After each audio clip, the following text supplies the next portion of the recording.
Before we start tonight's program, just a reminder that this episode will address various topics related to addiction in a certain way, at least as far as the backstory on why I'm doing what I'm doing. And there will be a reminder about multiple sclerosis. This may be sensitive to some of our viewers. As always, viewer discretion is advised. We remind you to please consult your doctor, your mental health professional, your outreach group, your sponsor, or specialist before adopting any change to your dietary, physical, and/or mental health regime. If you're looking for options with respect to mental health, contact SAMHSA, the Substance Abuse and Mental Health Services Administration, at 1-800-662-HELP. That's 1-800-662-4357.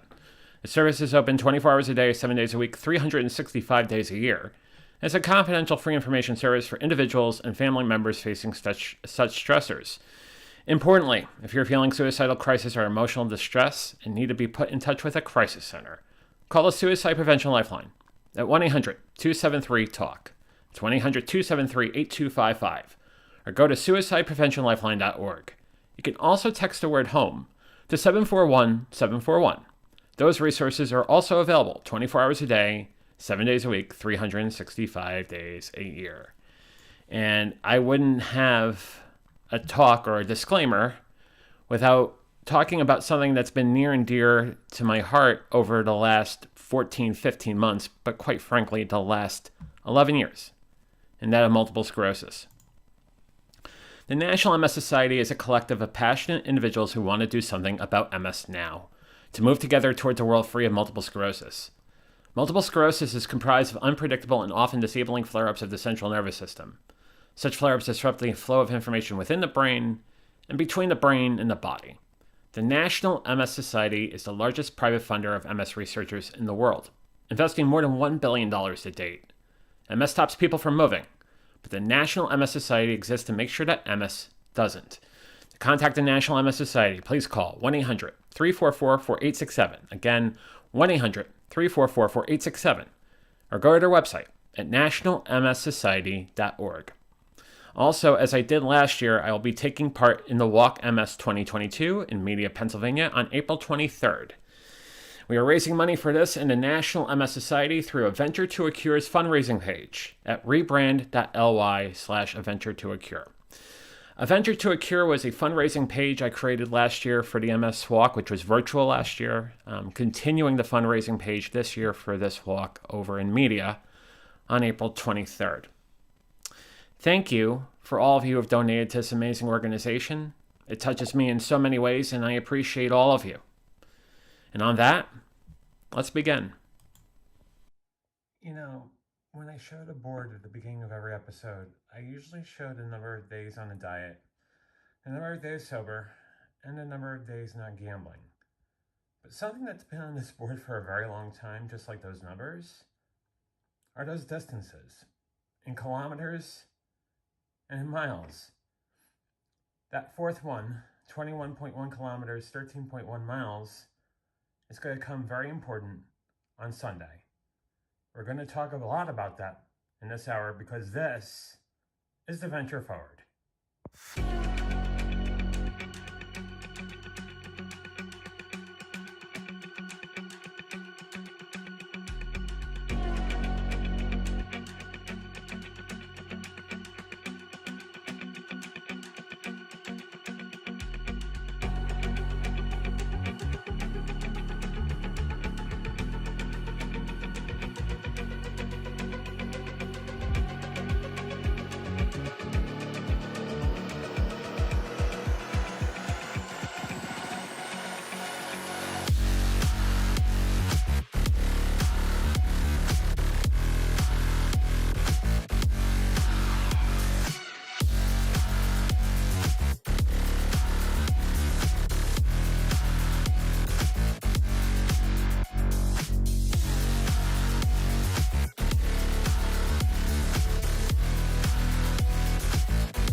Good evening, once again, or good morning, or good afternoon, and welcome to the Venture Forward. I'm John Venturini, a recovering addict of overeating, obesity, alcoholism, and compulsive gambling, and it is an honor and pleasure to see all of you tonight on YouTube, Facebook, Twitch, and rebrand.ly/adventure to a cure, where we will be broadcasting or simulcasting the Venture Forward and VF Talks over the next couple of months. We have an update with respect to that fundraising effort, and we'll get to that in a couple minutes. But before I get to that, there were times over this past weekend where it started to sink in. I am going to be running a half marathon on Sunday. Something that I never imagined doing before. For the life of me, especially when I was 480 pounds, there was no part of me that was thinking, oh, you know what? I'm going to go for a run today. I was just barely lucky to go 10 feet, let alone thinking about 13.1 miles. So that started to sink in this weekend. I got a little bit antsy because, let's face it, I have been very unforgiving to my body in the last, 44 and a half years? But also, I think working out and getting to the weight I'm at now and the physical condition I'm at now, things hurt easy. I might have IT band issues. My calves might be a little sore. But a lot of that is just thinking about exactly what's about to transpire and, continuing to hydrate, continuing to take care of myself, continuing to do what I have to do. One, to run 13.1 miles, but two, just to stay in really good physical shape. I've worked really hard. I want to hold on to that. So there's a lot of that ruminating up here, thinking about that. But nevertheless, I'm ready. And, as I said, you're going to see a lot of slides we've shared 2-3 weeks ago with a couple of updates. And I'll explain what those updates are. But the one thing I have to remember is that my objective for Sunday is finishing the Doran race. Doesn't matter how fast I cross that finish line. I just need to finish the race. 13.1 miles. That's all I have to do on Sunday. So I can't lose sight of that. And if I start getting a cramp and I have a little bit of a problem, I am more than welcome and more than free to slow down, perhaps stretch, perhaps do what I have to do, definitely hydrate. But as long as I finish, that is what I'm looking to do on Sunday. Because as I think I said on the last episode, as I said to some of you, my personal best right now for a half marathon is infinity. There is no personal best because I never ran one of these before. So I'm basically got an open slate here to do this as fast as I can and as fast as my body will let me. So that is what's on tap for Sunday. But before we continue talking about running and talking about the event on Sunday and all this, let's say hi to all of you on Facebook, YouTube, and Twitch, and let's see who wins the door prize for this evening. And that would be Sarah Steele over on Facebook, who says, hi, JV. Hi, Sarah. How are you? Hope you're doing well. We also have Jamie on YouTube, who says, evening, everyone, and who also says, good luck on the marathon. Thank you, Jamie. Appreciate that. We got Christina on Facebook, who says, go, John, go. Thank you, Christina. I appreciate that. She also says, super proud of you. Thank you. Thank you very much. And a picture of an emoji of a guy running, which I think is absolutely fitting, isn't it? That's not a really good artist rendering of me in that emoji, but it's going to be someone that looks like me that will be doing that for over 13.1 miles, close to 3 hours on Sunday. We also have some Sammy Superstar who says, hey, JV. Hey, Sammy, how are you over on YouTube? He also says, missed the stream on Friday. Happy that you are back. I am back.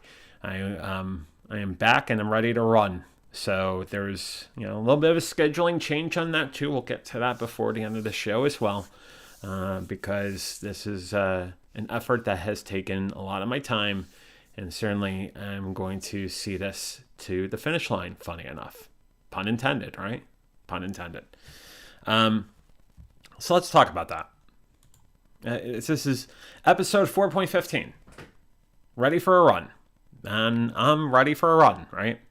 The longest run I've done in preparation right now has been a 10-mile run, which I did in about an hour and 51 minutes. But we'll talk about times and everything momentarily. But there has been some level of training, and we'll get to exactly what and where and when momentarily. Let's talk quickly about Venture to a Cure. It's the fundraising effort that I'm doing for the National MS Society. There is a walk on April 23rd over in Media, Pennsylvania. It will be Saturday, April 23rd at 10 o'clock. If you want to join us, you can find out more information about the walk at rebrand.ly/adventure-to-a-cure. There is a new goal. There is a goal of $1,000 now. Someone was very generous in donating $250 to A Venture to a Cure in the last 24 hours. Muchly appreciated to her, because that would be my aunt. Thank you, Aunt Byrne, for that donation. That was incredibly nice of you, and it's an incredibly great cause. So if you want to make a donation, again, rebrand.ly/adventure-to-a-cure. Trying to get to that goal of $1,000. I mentioned this the last time we talked about running, and I'm going to bring up the slide again. I have two inspirations, my cousin Ian and to my dearest friend Rebecca. They are runners. They have never, they weren't runners their entire lives, but they came to a point in their lives where they realized, I have the ability to go ahead and run a certain distance. In my friend Rebecca's case, she's a 13.1 half marathon sort of expert. To my cousin Ian, he is a 7-time alum of the New York City Marathon. And these are two people that enjoy it. They look forward to the event. They look forward to that connection between the course and themselves. And it's asking both of them. It's not about doing it in the fastest length of time. It's about the challenge. And it's about getting fit and doing this. And they definitely are inspiration to me. There are some of you in the venture community that have reached out to me who have talked about how you run marathons and have marathons. You have become a quick inspiration to me too, and I thank you very much for the advice you've given me in the lead up for Sunday. It's amazing how that has become a little bit of a community too. Between my cousin Ian, who is a blue-collar worker who is the funniest guy you'll ever meet, but has a heart of gold and will give you the shirt off his back. Incredible guy. To my dear friend Rebecca, who is an incredible person.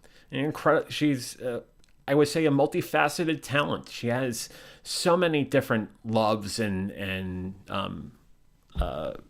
talents that she gravitates to. Incredibly good writer, incredibly great personality, and she runs half marathons. So, not to mention that she's an incredible baker as well. I must never forget that. So, she's taken to the half marathon. I once asked her, "Why don't you run a full marathon?" And she said she ran one once, and she runs halves, and for her that works for her. And that's the funny thing about running and doing these sort of events. You do what works for you. So we'll see if half marathons become my thing after Sunday, because I'm going to give it a go for sure. Going back to Maine for a second, Jamie says, thanks, Aunt Byrne. And Aunt Byrne, thank you again for that wonderful donation to the National MS Society. So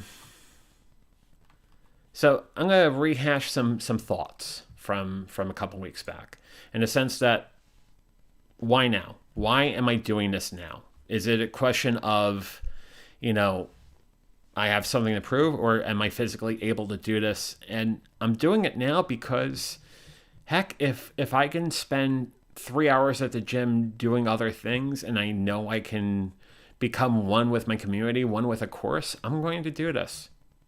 Although quite funny, I've also joked around with a couple of friends of mine. It's like, I could just take up golf or tennis, which both sound like a good idea, which I might end up doing. But this thing has become something that I've been really looking forward to, and Sunday is going to be an incredibly great first step to see where I am in time for another big event in October, and that of me wanting to run the Portland Marathon on October 1st. Portland Marathon, full marathon, 26.2 miles. The Greenways half marathon, 13.1 miles. So there's going to be a question of how do I do after 13.1, but then moreover, what exactly will be the training regimen to go from Cary to Portland. So we'll be talking about that over the next few weeks for sure. I'll bring this up real quick. Jamie says, if you take up tennis, be patient, haha, and I'll play with you. She loves tennis. Well, I'm going to take you up on that for sure. It's been a while. I've played casually at best over the last few years, and certainly wasn't something I was doing when I was 400 plus pounds, but something that I definitely want to play a lot more of. And yes, I have someone who wants to teach me better golf form and see if I can hit, some fairways and improve my short game and whatnot. So this is working for this to become a thing as well. So, but Jamie, I'm definitely going to take you up on that offer. Some tips about running as given to me on Runner's World. We shared these about 2-3 weeks ago. Trust your plan. Don't overtrain. It's very easy to overtrain, especially when that runner's high starts setting in. Because I really get the sense that you can overtrain and be behind the eight ball, so to speak. So I've been very regimented to the training plan and gravitating to that without question.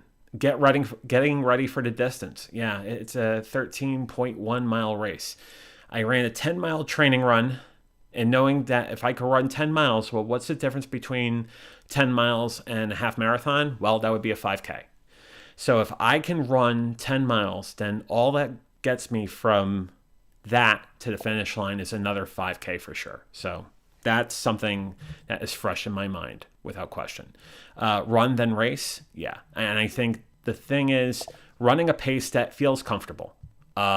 And not trying to overdo it. Because remember, this is going to be over a long period of time. I'm not running a 100-meter dash. This is a 13.1 mile race. Reining it in, getting into a groove, getting the breathing down, and then just reining it in, but taking everything in as well. The course in North Carolina is beautiful. It's along the Greenways, right by Raleigh. It's in Cary. I got to take this in and take in all the sights and enjoy for what it is. If I don't do that, then there is really no point in me doing this. Using your head, then your heart, yes. So calculations, maybe not that much, but making sure I'm basically keeping everything in for sure. No new fuel on race day, being very aware of my nutrition, being very well aware of my hydration as well. And as I said before, taking it all in and getting ready for what's next. There are some comments that popped up. Let me go ahead and address those before we move on here. And speaking, so Brenda over on Facebook says, if I don't see you tomorrow, I won't wish you luck because you don't need luck. You already have everything you need to finish this half marathon, but I will wish you calm nerves, sunshine, cool temps, and a camera to catch that I did it smile at the end. Enjoy every step of the journey. Brenda, thank you. Thank you very much. That is some of the best advice I have received thus far. Brenda is an incredible person, an incredible cycle instructor, spin instructor, but also a great friend too. Brenda, thanks again for that. Muchly appreciated.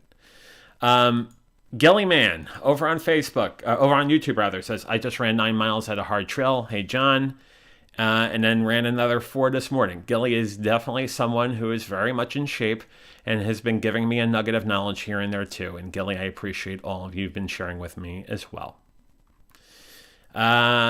Christina says on Facebook, like the marathon, life can sometimes be difficult. challenging and present obstacles. However, if you believe in your dreams and never ever give up, things will turn out for the best. And she gives a thumbs up, a checkered flag, and a guy running. Christina, thank you very much. I appreciate that a great deal. Gilly clarifies that Sunday was 19.2, Monday was 8.2, so he runs long distances. And then, as he is a runner. He is a runner and an endurance race champion over there. He's training for Bloodroot Spartan Ultra, 200 miles, 84 hours, 10-mile loop of hell in Vermont. 10 of us have been chosen. So this is someone who knows his endurance racing and definitely a great friend. And I'm very thankful that I know you. Thank you for sharing that. And thank you for all the advice you've been giving me thus far. To all of you, really. Seriously.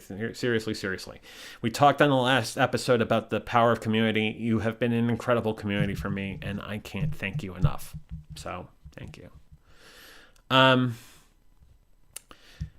got a graphic that I showed the last time we talked about running that I might as well put back up because it's a reminder. Just finish the race. All I'm trying to do is finish the race. My personal best is infinity. There hasn't been a personal best for 13.1 miles. So as long as I finish the race, I have set a personal best. So that, if that isn't evident enough, I don't know what is. Marilyn on YouTube says, good afternoon, everyone, with 3 waves and 3 purple hearts. 3 waves and 3 blue hearts back at you. Good to see you this evening.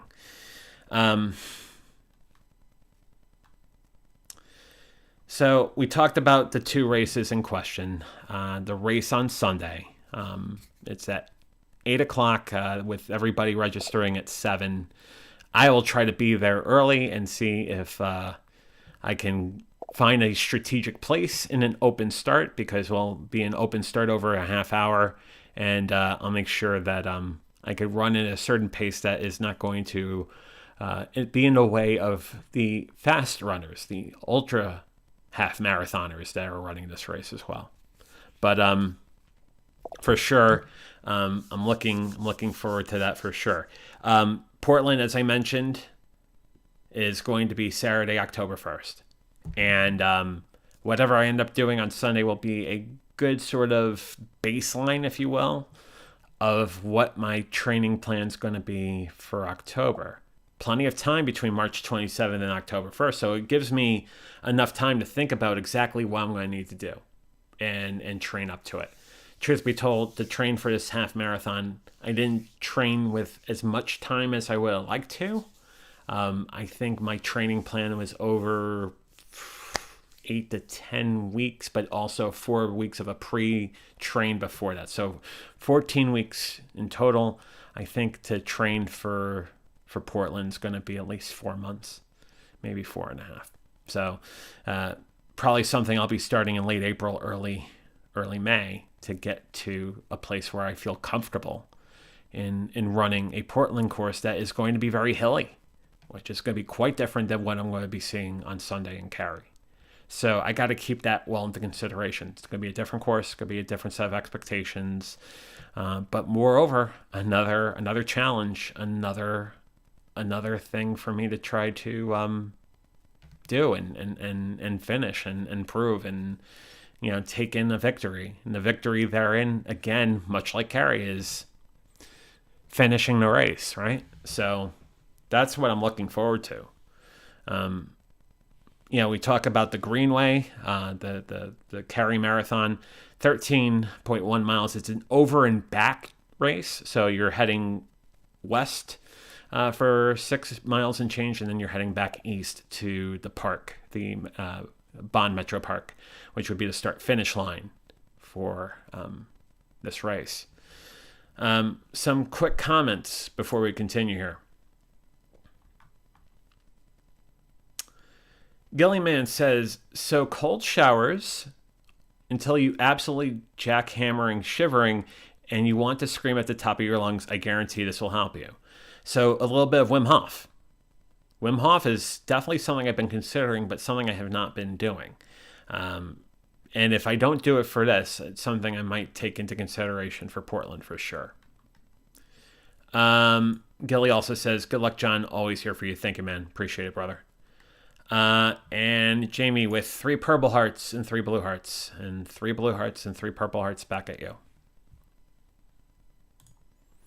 It's a beautiful, beautiful course, and the greenways, just very well manicured. It is an incredibly nice track.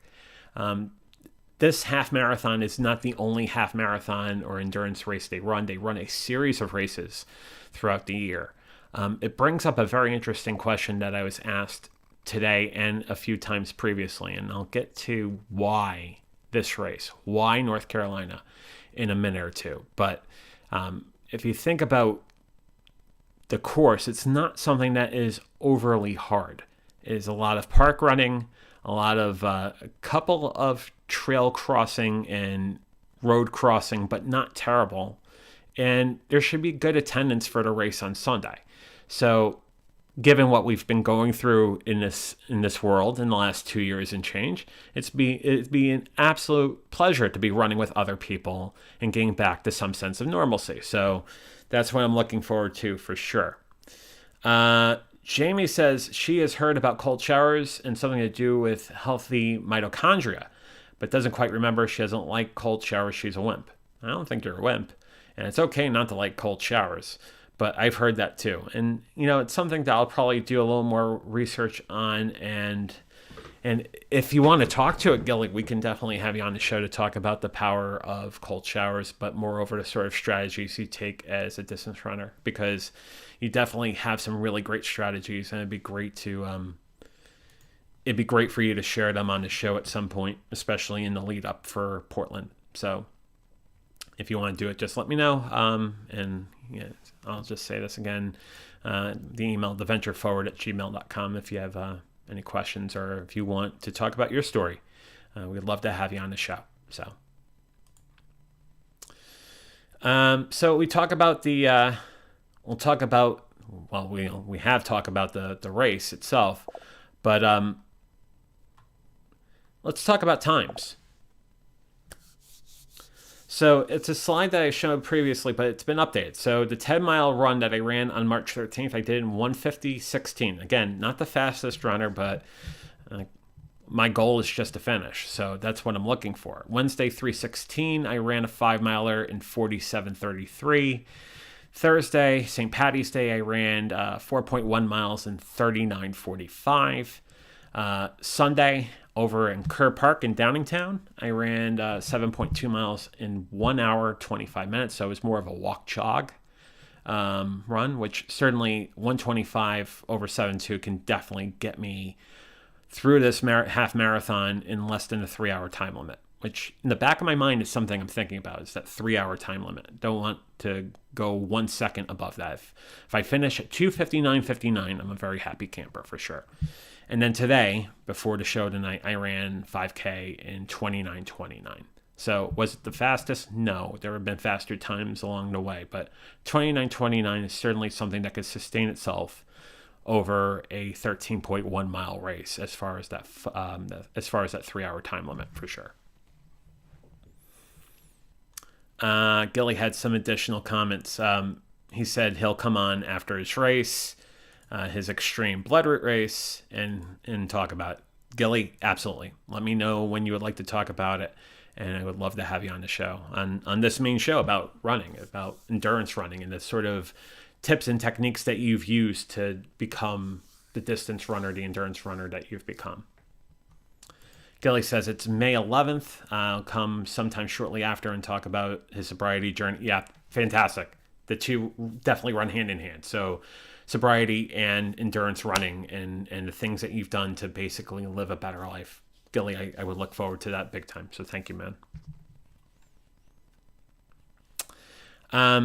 Some reminders. This is from runwithcarolyn.com. Slow down. Negative splits are our friend. Start slow and build into a comfortable pace. Again, it's not a question of running out of the gates at 9-10 miles per hour, because I won't be able to sustain that for sure. If I could do 4.5, 5.5 miles per hour and then gradually climb to a 6.5, fantastic. Again, not a fast person, but it's something that I'm training to be a lot faster. And as as the muscle work becomes a lot more prominent here, and that sort of nuisance fat and nuisance skin is starting to shrink. It'll be something where I naturally grow faster as well. So it's a work in progress for sure. Pacing the run, as I mentioned before, there's a 3-hour time limit. 3-hour time limit for this half marathon. Keeping that in mind and keeping a close eye on the watch and seeing where I am after a mile, 2 miles, 3 miles. But then again, not comparing myself to others and running my own race. Just by doing this, I've won a lot. Running shoes are key. I have a pair of Sauconys that I'll be using on Sunday. I think they'll be good for 13-1 in the lead-up training. I got a couple more runs up to Sunday. And then wearing the right gear, I just made a couple of purchases on Amazon that will help with that as well. Definitely, given the forecast for Sunday, it's supposed to be chilly Sunday morning, 45, 50 degrees. I'm probably going to need a sweatshirt in addition to a shirt and a pair of shorts. Probably won't wear running pants or long pants for this. So that's my goal. The funny thing is, and you can see in the graphics, it's the same graphic as 2 weeks ago. I said it's March, so it wouldn't surprise me if the forecast changed for Sunday as well. So when I pack, I'm going to have to pack for 3 different scenarios without question. Got a couple more comments. Rollo says, hi, sorry I'm late. No worries, Rollo. Glad you're here. Rollo also says, I'll be thinking about you this weekend. Thank you, Rollo. Muchly appreciated. And we got Laura over on Facebook who says, hi, all. Hi, Laura. Hope you're having a good evening over by you. Some more thoughts from Run with Carolyn. Treat this like a long Sunday run. And in essence, it is a long Sunday run. The longest run I did was 10 miles. This will be, as I mentioned, a 5K over that, so 13.1. Hydration and electrolytes, listening to one's body and hydrating as much as I can. I have a vest with some hydration, so I'll have that. I also have electrolytes that I need as I run. Carb load the night before doesn't mean eating all the pizza. It means, low fiber cereal, whole wheat toast, banana for potassium, protein bars, and whatnot. Recovery is key, so along in my suitcase will be a foam roller or 2, because that'll be a very important requisite thing Sunday afternoon, Sunday evening. And enjoying the moment. I wouldn't be able to do this 3 years ago, especially when I was 480 pounds. So I have to remember that. I have to remember that for sure. Jamie says, dang, no pizza? Maybe a slice, but certainly not a whole pie. And certainly not what I would eat back 3 years ago, for sure. I admit to that, too. Let's see. And I guess the ice on the prize here is the fact that Portland. And you see the Portland course, it's going to be something that is a lot more difficult. So as we get closer to Portland, as we get closer to the October race, we'll start talking more about the strategy that's being invoked, this sort of training regimen that I'm going through to get there. There'll be a ton of races between April and October, probably another half marathon as a preparatory to this. So as we get there, I will be glad to share this on various episodes of the Venture Forward and VF Talks, for sure.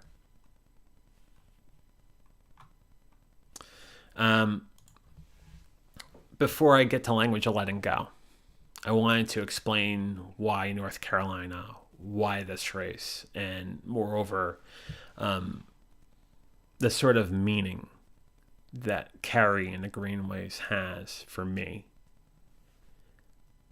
When I had my nervous breakdown, it's always a great way to start a story, right? When I had my nervous breakdown, but viewers of the show know exactly what I'm talking about. But back in January of 2019, and it's 480 pounds, and I could barely move. All of that sort of realization came to me down in the Research Triangle in Raleigh. And I have a lot of great friends down in Cary and down in Raleigh that have been a strong support for me as I've gone through this journey. So for me to run my first half marathon, I couldn't think of a better place to do it than down at the Greenways at Cary. It's not a tough course.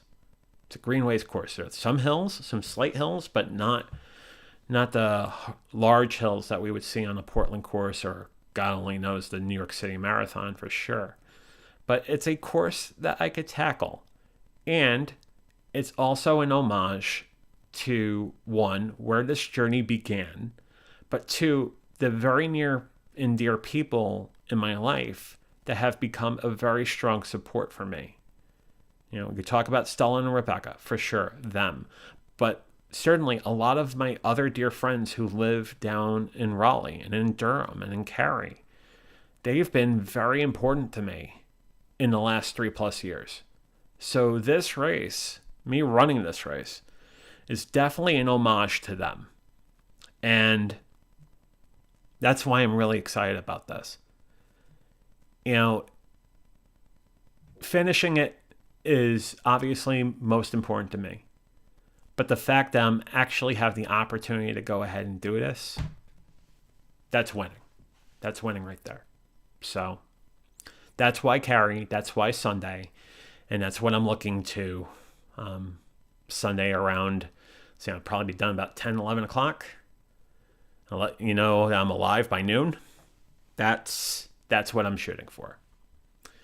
We got Marilyn on YouTube. It says, "Hey JV, I tried your link in the drop down to buy me a coffee and it's not working." It's buymeacoffee.com/ventureforward. So if you go to buymeacoffee.com/ventureforward, that would be a way to buy me a coffee. And if anyone else is having a problem with that site, that link, let me know, and I will try to get on top of it so it's working the next time we get together. But thank you, Marilyn, for sure. Jamie says, that one time at Nervous Breakdown Camp. Yeah, there's a story for sure. And, thank you, Jamie. www.buymeacoffee.com/ventureforward. Thank you, Jamie, for putting that up in the chat. And Jamie says, try that, Marilyn. So I'll get that graphic back up again real quick.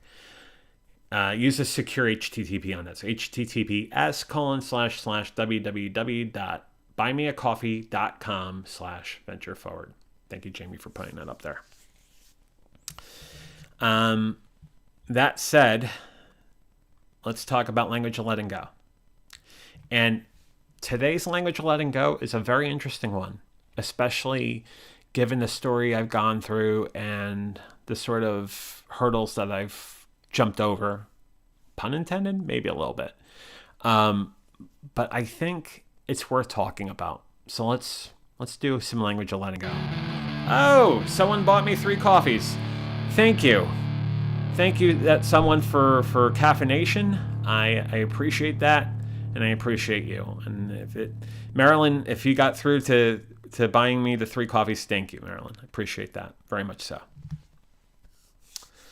Language of letting go, March 22nd. March 22nd, letting go of being a victim. It's okay to have a good day. Really. It's okay to be doing okay and to feel like our life is manageable and on track. Many of us have learned, as part of our survival behaviors, that the way to get the attention and approval we want is to be victims. If life is awful, or too difficult, or unmanageable, or too hard, or unfair, then others will accept, like, and approve of us, we think.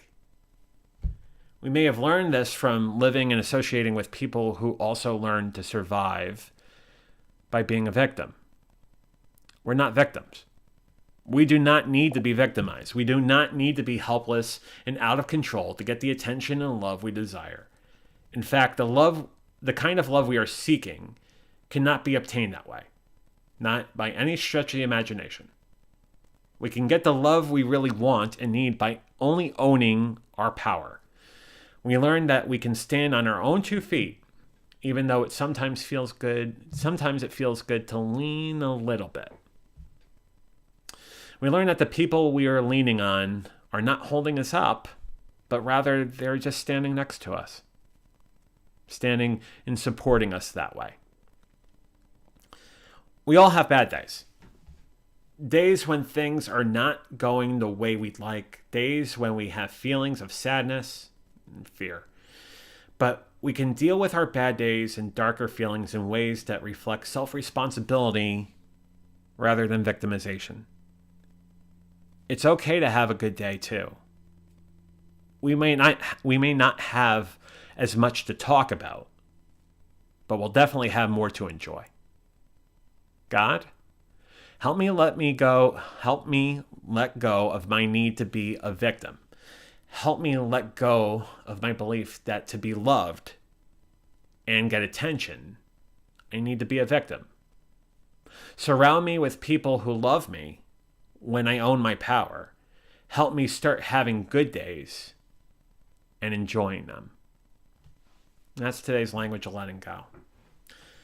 The reason why that story gravitated is because for the longest time, especially when I wasn't taking care of myself, especially when I was in the depths of codependency, co-addiction, I was definitely playing the role of victim more times than I should have.